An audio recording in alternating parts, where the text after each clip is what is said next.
So this is a follow-up of that high voltage probe and just to really dive deep into what's really going on inside of it. So this is a circuit, the diagram of what's going on with it. On the left-hand side was my high voltage source. I'm going to turn that off. Over here in the middle, right here where my mouse is, this section is the actual high voltage probe. And then right over here on the right is intended to simulate like a multimeter input. And most multimeters nowadays have a 10 mega ohm input impedance. And so if you're looking at the manual, the specifications for this thing say that it's for a 10 mega ohm input impedance, and the accuracy is listed here specifically. Okay. So the input resistance of the test is 1000 mega ohms, and that's the actual instrument itself. Okay. So that's 1 giga ohm. That's what's going on right here. We have 999 mega ohms with 1 mega ohm. So 1000 mega ohms. And this is exactly what it's looking like. And if you just want the really good feel good on that math, if we were to turn on our sources, what you would see at 2 kV is, one it's 1 mega ohm right here has 2 microamps of current flowing through it. And if you look at our measurements from the test set, we had 2 microamps of current flowing with 2 kV. All right. And the same is for the 20 kV as well. So I'm going to switch over to the 20 kV. And while we're on here, you can see the 20 kV also has 20 microamps. So I'm not finagling or changing anything here. This is exactly what the test set's doing and the instrument itself. When we look at this, we got 20 kV. This is just a voltage divider. And so all we're doing is we're taking this total resistance right here. And this is, 99.9% of this 0.1%. Right? So that's exactly what the math is. So we just divide everything by 1,000. All right. This is essentially 1/1000th of the total resistance right here. That's another way of trying to say what a voltage divider is doing.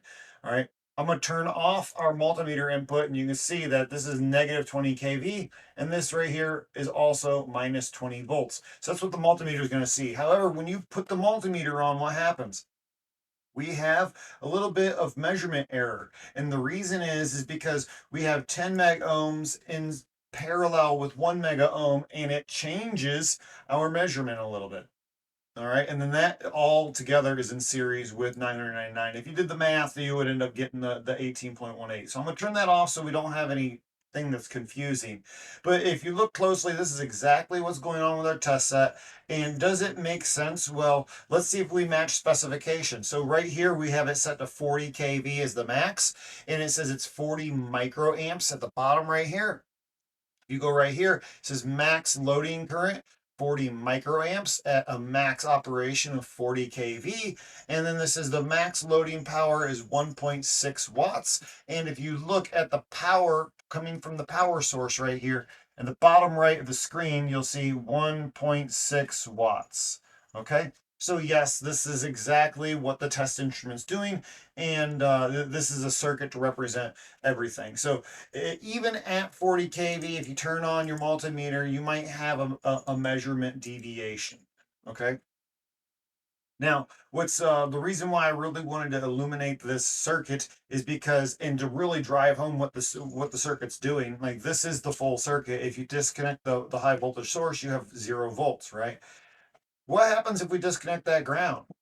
Well, now the entire multimeter and all of our leads, everything is now energized at the test voltage that we're trying to measure. And if it's 40 kV, that's going to be a bad day. Okay, so it's absolutely critical that you make sure that this connection is always connected to ground, because that is what pulls you back down to earth and ensures that this resistor has a 0 volts on one end of it. Okay, without that, there's no current flowing in the system. And if there's no current, then there's no voltage drop across these resistors. If there's 0 voltage drop across the resistor, then the voltage at both ends is the same, which means that 40 kV is throughout the entirety of this system. And we do not want to energize our multimeters and other equipment at 40 kV. That'll just be a bad day.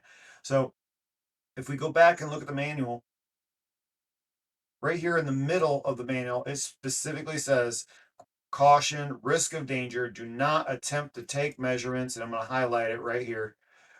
Where the chassis of the return lead is grounded, it is critical for the safe operation of the probe. Do not connect the ground lead to the high voltage source or the tip. Um, and it's important also to make sure that you disconnect the probe tip from the high voltage source before removing the ground. I mean, they beat this ground lead up so many times that if you do it wrong, it's really your fault for not reading this little two-page pamphlet, which half of it's in another language. So really it's like half of this page is all you have to read. It's a picture, German, and then half a page of English. So if you don't read half a page of English and operate this thing properly, then that's really your fault. So I hope that you read the instructions, you understand how to use it, you use it properly. But if you're not going to use it, I understand it does it can present some hazards that some people are unwilling to accept. So hopefully this helps people understand what's going on with these high voltage probes. Thank you.